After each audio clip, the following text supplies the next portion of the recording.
Bonjour à toutes, bonjour à tous. Donc on se retrouve pour une nouvel épisode de la saison 2 d'une semaine, un ouvrage. Et aujourd'hui, j'accueille de nouveau Madame Florence Vaillant qui travaille avec moi dans le service d'addictologie et de psychiatrie du professeur Lançon aux hôpitaux de Marseille. Donc dans un premier temps, je la laisse se présenter. Je suis Florence Vaillant, donc je suis psychologue dans le service du professeur Lançon depuis pas mal de temps maintenant, 20 ans. Alors, aujourd'hui, donc, Florence va nous présenter un ouvrage. Donc, Florence, merci déjà. Et dans un second temps, je vais te demander pourquoi cet ouvrage, qu'est-ce qui t'a poussé aujourd'hui à nous présenter et à vous conseiller cet ouvrage? Alors, aujourd'hui, j'ai choisi cet ouvrage-là, qui est en fait pas du tout un ouvrage de psychologie, qui est un bouquin pour manager les équipes et qui est un bouquin qui va recueillir plein d'outils pour valoriser en fait l'intelligence collective, c'est-à-dire l'intelligence de chacun mis au service de chacun et qui va donner non pas la somme des intelligences mais la multiplication des intelligences pour arriver à une grosse intelligence de groupe.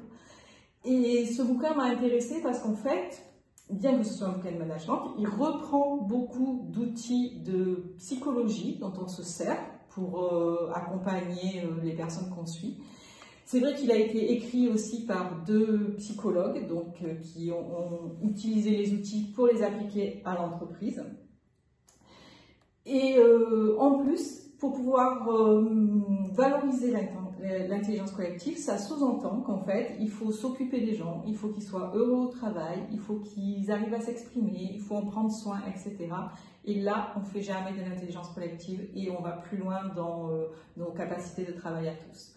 Donc voilà, en ce sens, ça m'a vachement intéressée. Je voulais quand même mettre un petit bémol parce que sur le 4e de couverture, en fait, tout ce qui est noté, je trouve que ça donne pas tellement envie de lire le bouquin et je trouve que l'intérieur du bouquin, en fait, tout ce qui est proposé avec tous les outils, toutes les approches, tous les conseils, etc., c'est super.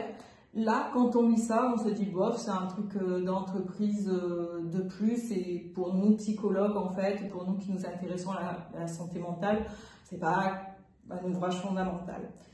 Donc, on va barrer le 4e de couverture. On va garder quand même l'idée que les deux auteurs sont des psychologues qui, en plus, sont très sympas parce qu'elles nous donnent aussi leur adresse mail si on veut les contacter et être en lien avec elles. Donc, c'est super. Il y a des vidéos d'approfondissement, alors j'avoue que je ne les ai pas encore regardées.